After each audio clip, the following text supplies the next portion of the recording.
തിരുവനന്തപുരം ആറ്റുകാൽ സ്വദേശിയായ യുവാവും വർക്കല സ്വദേശിനി ആരതിയും തമ്മിലുള്ള വിവാഹം നടന്നത് 1.5 വർഷം മുൻപാണ്.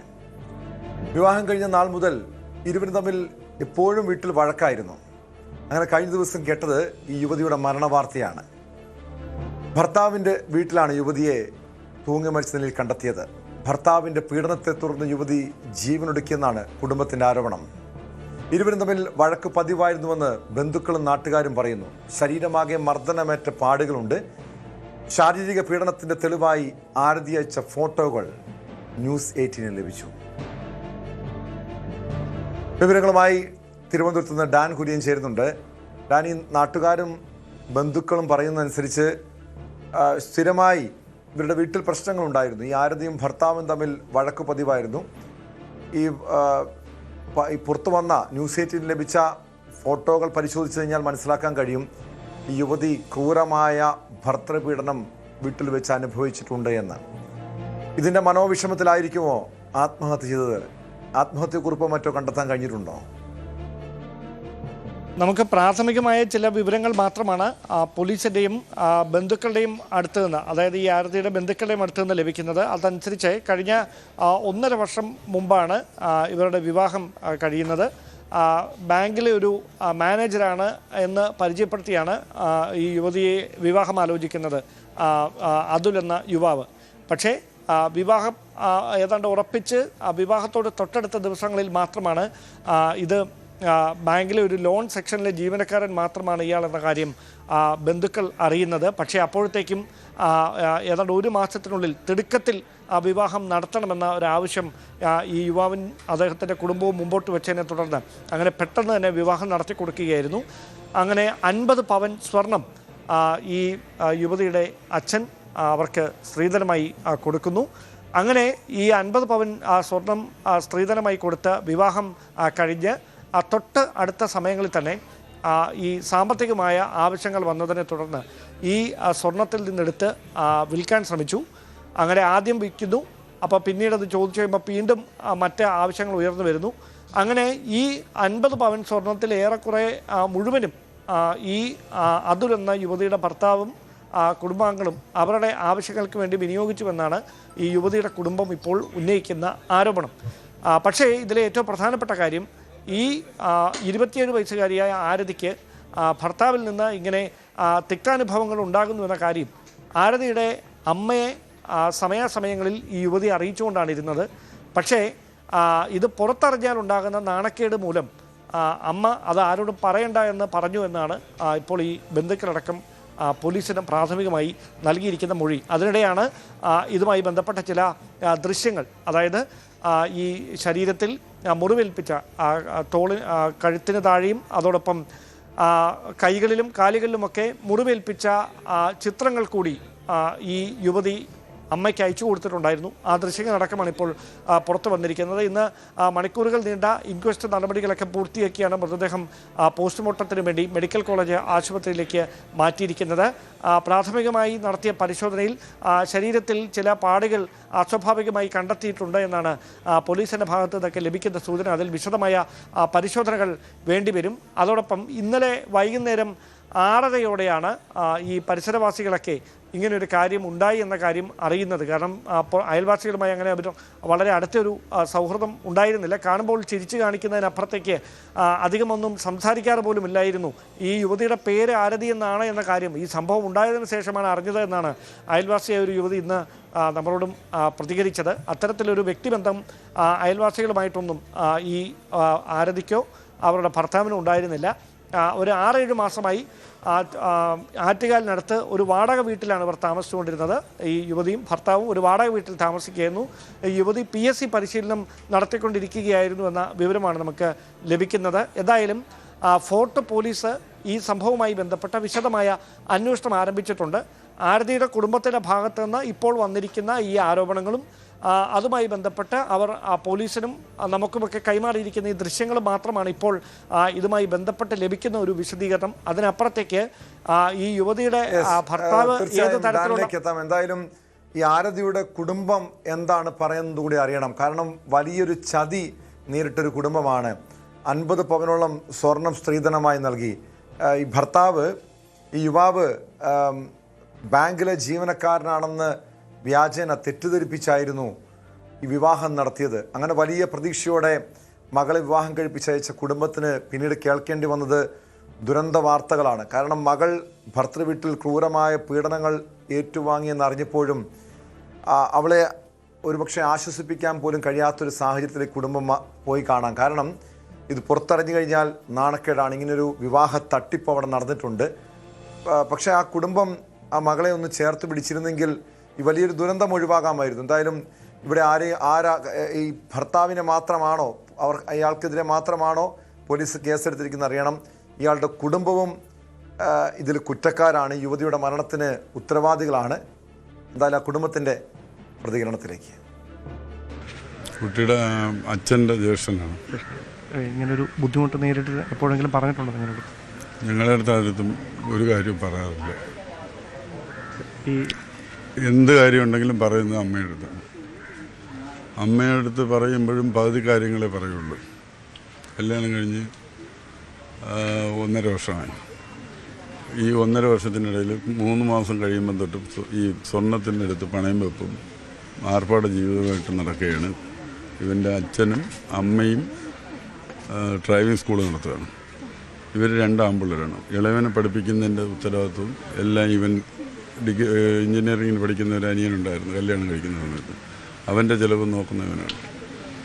അപ്പം സാമ്പത്തികം ഇല്ലാതെ വന്നപ്പോഴത്തേക്ക് ഇത് എടുത്ത് പണയം വെപ്പ് തന്ത തുടങ്ങി. തന്തയും വയ്ക്കാൻ കൊടുക്കാത്തതിന് പീഡനം സഹിക്കാത്തതുകൊണ്ടാണ് ഇവിടെ വാടക വീട്ടിലോട്ട് വന്നത്. ഈ വിവരങ്ങളൊന്നും ഞങ്ങളുടെ അടുത്തോ ഞങ്ങളെ അനിയത്തിയുടെ അടുത്തോ പറയാറില്ല, തള്ളയുടെ അടുത്തോ പറയാറില്ല. ഇത് കഴിഞ്ഞ് ഈ അടുത്ത സമയത്ത് 10 ലക്ഷം രൂപയ്ക്കൊരു പണയം വെച്ച് വിറ്റിട്ട് അതിനൊരു ഇലക്ട്രിക് കാറെടുത്ത്. അപ്പോഴെന്തെന്ന് ചോദിച്ചപ്പോൾ പറഞ്ഞാൽ അവൻ ലോൺ ഇട്ടെടുത്താണെന്ന്. അപ്പോൾ ഇവൻ ഈ ബാങ്കിൻ്റെ മാനേജറെന്നും പറഞ്ഞാണ് ഇവിടെ കല്യാണാലോചനയായിട്ട് വരുന്നത്. അറേഞ്ച്ഡ് മാരേജ് ആയിരുന്നു. അപ്പോൾ ഇതിന് മുമ്പ് ഇവൻ ഒരു കല്യാണം നിശ്ചയം നടത്തിയപ്പോഴത്തേക്ക് അത് തെറ്റിപ്പോയതിൻ്റെ പേരിൽ അവന് ക്ഷയം വിചാരിച്ച് എത്രയും പെട്ടെന്ന് നടത്തണമെന്നും പറഞ്ഞ് ഒരു മാസത്തിനകം വെച്ചാണ് ഈ കല്യാണം നടത്തി കൊടുക്കും. ഈ തന്തയെ വരുത്തി തന്തയുടെ കയ്യിൽ നിന്ന് തികയാത്തോണ്ട് പെരയിടം പണയം വെച്ച് ആ പൈസയ്ക്കെല്ലാം കൂടെ 50 പവന് വിട്ടാണ്. മൂത്ത കുട്ടിക്ക് 50 പവനാണ് കൊടുത്തത്. അതുപോലെ ഇളയ കുട്ടിക്കും കൊടുക്കണമെന്ന് നിർബന്ധം പിടിച്ച് അവൻ്റെ സമ്പാദ്യം മുഴുവൻ എടുത്തിട്ടാണ് കല്യാണം കഴിച്ചു വിടുന്നത്. ഇതിൽ ഒട്ടുമിക്കതും ഇപ്പം ഈ അടുത്ത കാലത്തായിട്ട് തീർന്നു. ഈ എത്ര സ്വർണ്ണമാണ് കൊടുത്തത്? അങ്ങനെ എന്തെങ്കിലും 50 പവൻ 50 പവൻ ഇട്ട് വേണം കല്യാണം കഴിച്ചു വരുന്നത്. കല്യാണം ആർഭാടമായിട്ട് ശിവേരിയിൽ ഇത് നടത്തി നല്ല രീതിയിൽ സത്യം നടത്തി. നാട്ടുകാരെല്ലാവരും കൂടെ ഞങ്ങളെ കുറേ അനിയേട്ടന്മാരെ മക്കളും ഞങ്ങളെല്ലാം കൂടെ വർക്കലിൽ തന്നെ ഒരു നല്ലൊരു ഫാമിലിയാണ്. ഉത്തരവാദികളെല്ലാം എല്ലാവരെയും മുമ്പ് വെച്ചപ്പോൾ ഈ കൊച്ചിനെ ഇങ്ങനെ ഇത്രയും ഇതായിട്ട് കെട്ടിച്ചു കൊടുക്കുന്ന ഇങ്ങനെ ഒരു ബാങ്കിൽ മാനേജറാണെന്ന് പറയുന്നത് അവന് മാനേജറൊന്നുമല്ല, അവൻ ഈ ലോൺ സെക്ഷനിലാണ്. ഇതൊക്കെ ഇത്ര അത്യാവശ്യമായിട്ട് കുട്ടിക്ക് വേറെ വല്ല അഫെയറും വല്ലതും ഉണ്ടാ എന്നും പറഞ്ഞുകൊണ്ടാണ് നിങ്ങൾ ഇതൊക്കെ ചെയ്യുന്നത് പലരും വന്ന് ചോദിച്ചപ്പോൾ ഞാൻ പറഞ്ഞു അങ്ങനെയുള്ള കുട്ടിയൊന്നുമല്ല, തന്തയ്ക്ക് സുഖമില്ലാത്തതാണ്. അവന് 2 കുട്ടികൾ ഒന്നുകൂടെ ഇത് കല്യാണം കഴിച്ചിട്ട് അവനെ സ്വസ്ഥമായിട്ട് ഗൾഫിൽ നിന്ന് തിരിച്ചു വരണം. 64 വയസ്സായി, 60 വയസ്സ് വരെ അവിടെ നിൽക്കാൻ നോക്കുള്ളൂ. ആ കമ്പനി അവനെ വീണ്ടും വിസ അടിപ്പിച്ച് ഇവൻ്റെ പ്രാരാബ്ദങ്ങൾ അറിഞ്ഞുകൊണ്ട് നിർത്തിയിരിക്കുകയാണ്. ഇന്നലെ രാത്രി അവനെ ഞങ്ങളിഞ്ഞ് വരാൻ പറഞ്ഞു. അവൻ വിട്ട് ഇവിടെ വന്നിട്ടുണ്ട്.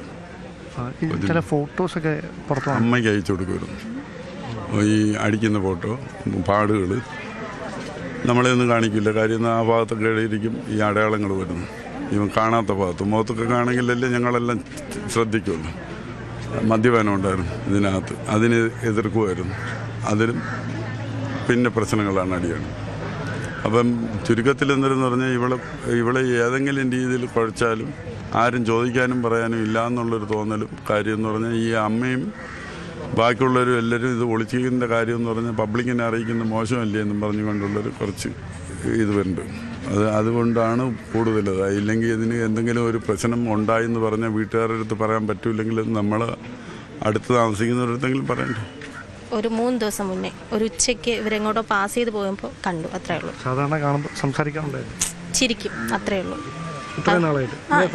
ഇവിടെ ഒരു 7 മാസത്തോളമായി വന്നിട്ട്. അവരുടെ പേരേതാണോ വീട് ഏതെന്നോ അഡ്രസ്സ് ഏതെന്നോ ഒന്നും ഞങ്ങൾക്ക് അറിയത്തില്ല. കാണുമ്പോൾ ആ ഒരു ചിരി, അത്ര മാത്രമേ ഉള്ളൂ. അവർ പാവമാണോ എന്താണെന്ന് അറിയത്തില്ല. അവരുടെ പേര് തന്നെ ഇന്ന് രാവിലെയാണ് ഞങ്ങൾ അറിയുന്നത്.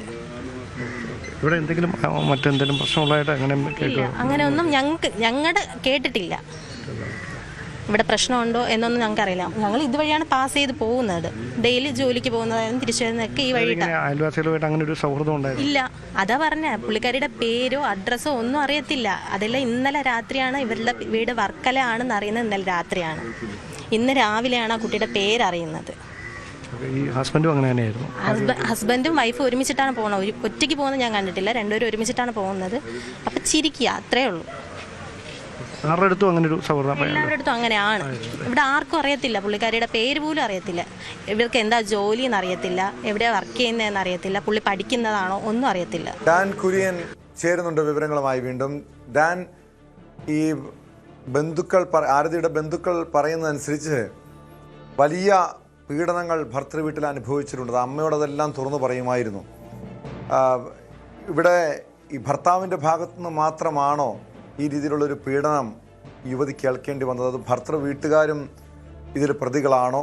നിലവിൽ ആർക്കെതിരെയാണ് പോലീസ് നടപടി സ്വീകരിച്ചിട്ടുള്ളത്?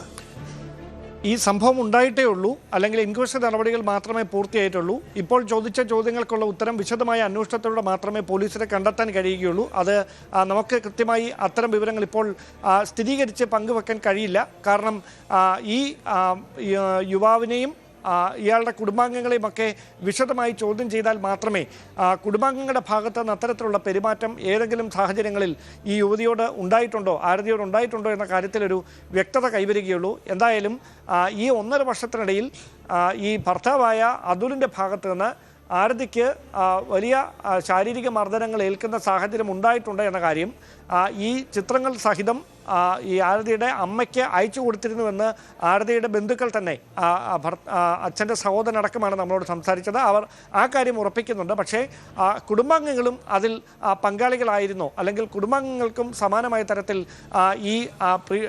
ഈ പീഡനത്തിൽ പങ്കുണ്ടോ, അവരെ മാനസികമായി പീഡിപ്പിച്ചതിൽ പങ്കുണ്ടോ എന്ന കാര്യത്തിലൊക്കെ വിശദമായ അന്വേഷണം നടക്കേണ്ടതുണ്ട്. എന്തായാലും പോസ്റ്റ്മോർട്ടം നടപടികൾ പൂർത്തിയാകുന്നതോടെ ഏതെങ്കിലും തരത്തിലുള്ള മർദ്ദനം ഇന്നലെ ഏറ്റിട്ടുണ്ടോ എന്ന കാര്യത്തിലടക്കം ഒരു വ്യക്തത വരും.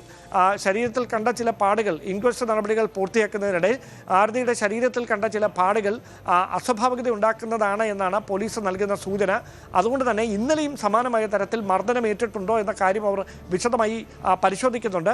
പോസ്റ്റ്മോർട്ടം നടപടികൾ പൂർത്തിയാക്കുമ്പോൾ അതിൽ ഒരു വ്യക്തത കൈവരും. അതിനുശേഷം ഈ ഭർത്താവിനെ വീണ്ടും ചോദ്യം ചെയ്യലായി ഫോർട്ട് പോലീസ് വിളിച്ചു വരുത്തും. അതിന് ശേഷം നടക്കുന്ന വിശദമായ ചോദ്യം ചെയ്യലായിരിക്കും ഇതിലേക്ക് നയിച്ച കാരണങ്ങൾ എന്തൊക്കെയാണ് എന്നതിൽ ഒരു വ്യക്തത കൈവരികയുള്ളൂ എന്നാണ് ഇപ്പോൾ ലഭിക്കുന്ന സൂചനകൾ.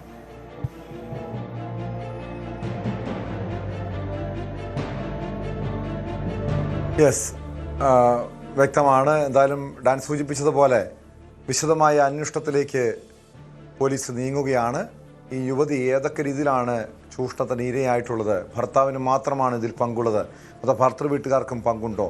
വലിയൊരു വിവാഹ തട്ടിപ്പ് തന്നെ നടന്നിരുന്നു. അതിനുശേഷം ഇവരുടെ ദാമ്പത്യ ജീവിതത്തിൽ വലിയ രീതിയിലുള്ള പ്രശ്നങ്ങളുണ്ടായി. ഭർത്താവ് പലപ്പോഴും ക്രൂരമായി യുവതിയെ, ആരതിയെ മർദ്ദിച്ചിരുന്നു. അതിൻ്റെ ദൃശ്യങ്ങളടക്കം, ചിത്രങ്ങളടക്കം പുറത്തു വന്നിട്ടുണ്ട്. അമ്മയോട് ഈ കാര്യങ്ങളെല്ലാം യുവതി തുറന്നു പറഞ്ഞിരുന്നു.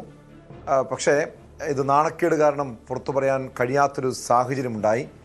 ഏറ്റവും ഒടുവിൽ ഈ ഭർത്തൃ പീഡനത്തിൽ മനംനൊന്ത് യുവതി ജീവനൊടുക്കുകയായിരുന്നു.